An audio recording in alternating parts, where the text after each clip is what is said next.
मन कब खाली रहा है? विचारों से भरा हुआ एक ऐसा पात्र जो हमेशा भरा रहता है। अनवरत विचार उसमें हिचकोले खाते रहते हैं। कुछ छलक जाता है तो कुछ नए उसमें आ जाते हैं। वह कभी खाली रहता ही नहीं है। और तमाम ज्ञानी जन, बुद्धिजीवी वर्ग और तथाकथित ज्ञानी एक ही बात कहते हैं कि मन को शून्य तक ले जाओ, मन को शून्य कर दो तो सब कुछ प्राप्त हो जाएगा। यह कदापि संभव नहीं है। क्षण भर के लिए आपके मन से एक विचार खत्म होंगे तो दूसरा विचार प्रारंभ हो जाएगा। और यह अनवरत तब तक चलेगा जब तक कि आपके शरीर में प्राण है। यहां तक कि अधमरे व्यक्ति जो कोमा में चला गया है, उसमें भी कूट कूट कर विचारों का संग्रह रहता है।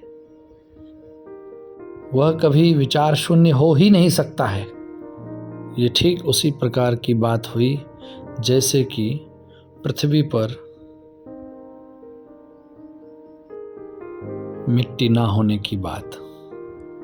क्या मृदा यानी मिट्टी से परे इस पृथ्वी की संरचना संभव है?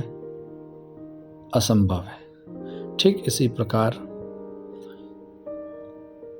किसी भी जीव के अंदर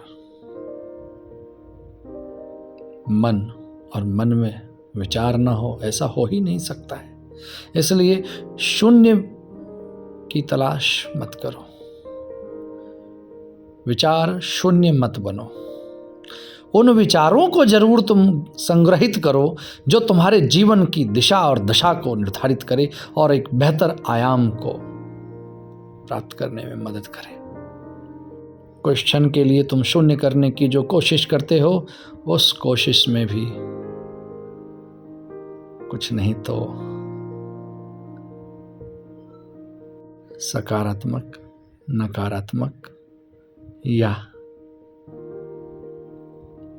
नीला, पीला, हरा, काला, सफेद किसी न किसी प्रकार का विचार ही भ्रमण करता है। तो तुम विचार से शून्य तो हो नहीं सकते हो, पहले तो ये जान लो। और अगर होना है तो ये नाटक बंद करो कि हम विचार शून्य हो रहे हैं। स्पष्ट करो कि हम उक्त विचार से युक्त हैं जैसा हमारा मन चाहता है। मन वह पात्र जिसमें विचार भ्रमण करता है, संग्रहित होता है।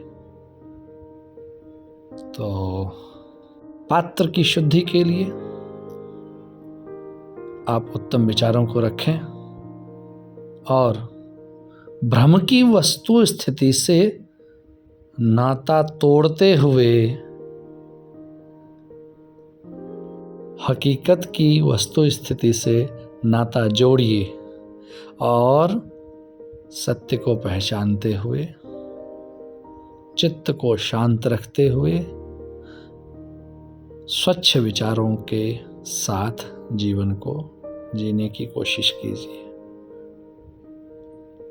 यह कोशिश आपके होने का मतलब स्पष्ट करेगा, आपके जीवन की दिशा और दशा को निर्धारित करेगा। आप जीवंत रहें। आशीर्वाद। महादेव शंभो। हरि ओम तत्सत।